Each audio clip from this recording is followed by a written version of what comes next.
I'll follow you, shall I?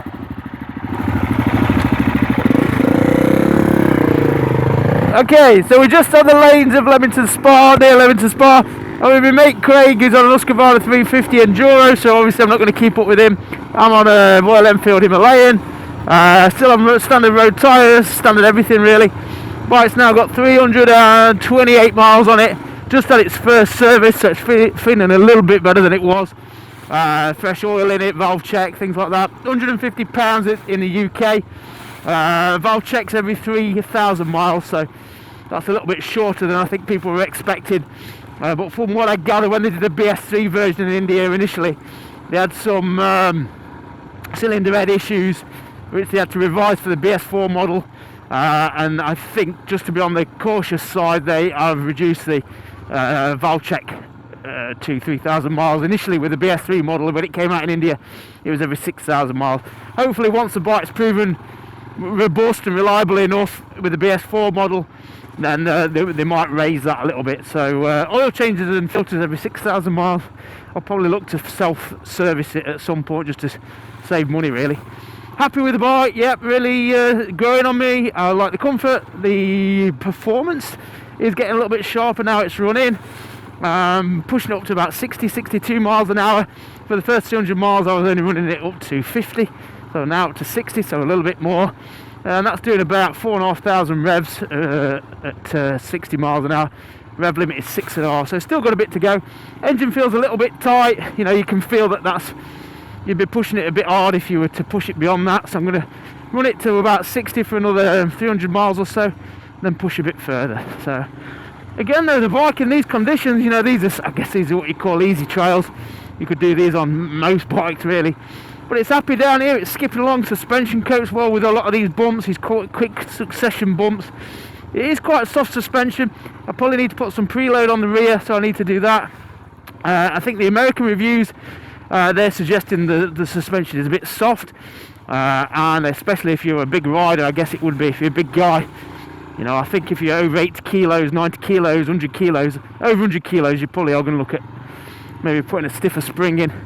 And I guess that's just because when they design these bikes, they design them for the domestic Indian market where riders perhaps aren't quite so heavy or as tall. So that's just something that the domestic markets are going to have to tailor themselves. So the Pirelli MT60 tyres in these conditions, they're not bad actually, to be honest.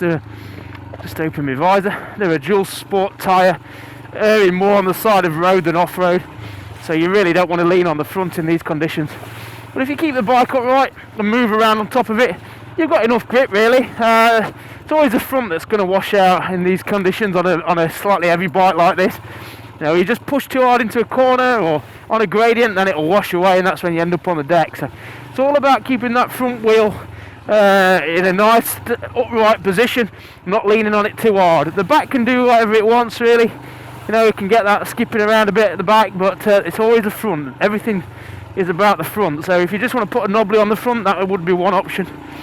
I'm looking at some Mitas CO9 tyres, or some TKC 80 Continentals, or maybe some Anarchy Wild Michelins.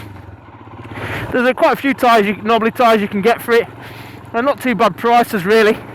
The rear being a 17 makes it a slightly more awkward size than if it was an 18-inch rear, but the front being a 90-21 is pretty much a stock enduro large capacity adventure size front tyre, so that's quite easy to get tyres for. What else am I going to say? Nothing really. I'm just going to do some more miles on the bike in the next few months. I'm leading quite a few Land's End to John O'Groats tours on it, so I'll be using this bike. Probably going to fit some of the aluminium luggage, which I like the feel of when I've felt, you know, how to feel around them at the dealership. They feel sturdy and quite good quality for £500. I'll get some soft bags for the front frames, just to put some little bits and bobs in there. A tank bag as well, and that would probably about do it. Handguards, Cooperb, the dealer in Northampton where I got the bike from, they've got handguards in for 36 quid. Feel quite nice and sturdy, so I'll fit them. And other than that, that really is about it. So I think as a bike for the budget conscious buyer, £4.5 gets your bike with some nice sturdy panniers. I really don't think you can grumble at that. Not when you consider the versatility of the bike. You know, that this bike today sort of come along some A and B roads at a nice easy pace, and then we're doing some trails. The bike is very balanced in these conditions. It feels very docile, easy to control. The low seat means that if you've got to dab a foot, it's easy to get down to, which I like, and I think a novice would like. So it's very novice friendly. I've said that before. But a nice thump there. That's a nice thump on the power. Nice bit of torque. It's a very torquey engine.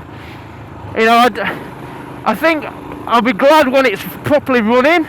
I think it'll smoothen, is that a word? Smooth off a little bit on the road. But on the trails, that's so tractable there. What we're on now, 5,000 revs there, pumping along. Nice sound, nice growl. The brakes, people talk a lot about the brakes on the Himalayan. Some say they're not good enough or not great. And they do take a bit of a squeeze, I'll be honest, especially the front. You've really got to grab it with a good 2 or 3 fingers to get some good meat on it. You know, if you're used to a big bike with twin discs, where you can pull it with one finger and they'll stop you, you're not going to get that with a Himalayan. You need a good 2-3 fingers, give it a good squeeze, and they do bring you to a stop. It's got a nice rear brake. That's got more feel through the rear brake than I initially thought. I thought it was a bit on and off switch like, but it's not. You just need to adjust to it with your foot. So we're lugging second gears. Happy. No chance of stalling it. Again, good fueling. Very clean fueling. No snatchy or lurching in the throttle delivery. It makes it very easy to ride at slow speeds. Again, especially for the novice, you ain't got to worry about stalling it quite so much as you might do on maybe a 250cc bike that's a bit higher revving. I think the long stroke nature of the engine, which basically means the distance it goes up and down, the stroke of it is greater than the bore, so the width or the diameter of the cylinder of the piston. I'm not overly technical, but that's how I understand it. So it means it carries a longer stroke, so therefore it carries a bit more thump. Doesn't rev as high, but it puts more torque out. And that's why when people say it's only got 24.5 horsepower, yes, it has only got 24.5 horsepower, but it's got 32 newton meters of torque, which means it'll just pump along all day long. Doesn't take a lot of revs, doesn't take a lot of work into the gearbox or the engine. Just happy, ticking along. You know, on these kind of trails, these light 5 road, well, these are more than 5 road because there's a bit of more than a few ruts, a few bits of dirt, you could get caught out. Now, and I think the Himalayan, in fairness, would be capable of a lot more, especially with that low centre of gravity, manageable weight, tractable engine. At 190 kilos, you wouldn't want to be lifting it out of ruts and things, but you know, that's when you realise it's not that bike. You want to be on what Craig's on if you're going to do that sort of stuff. Looks deep.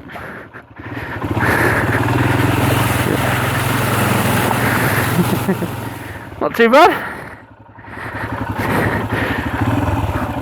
Hopefully this is recording me and Craig are both recovering from injuries.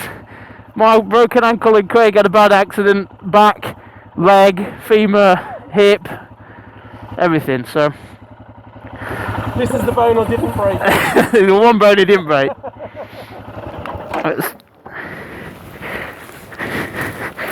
So yeah, happy with it, really, with it. And I got me Cooper in Northampton to put me the bigger sump guard on. That's quite useful. But I'm just still not trying to drop it. So yeah, tyres aren't too bad. Probably a knobbier one on the front would help. But and people are saying about the weight, 192 kilos wet. The rims on these are apparently steel, so the wheels themselves weigh a lot. And I think that if you really wanted to improve the bike, though it probably would be unnecessary, put some alley rims on it just to lighten it a bit. Maybe that would lower the unsprung weight and make it ride that little bit more crisper, but I think that would be taking it too far. So yeah, happy days. Cheers.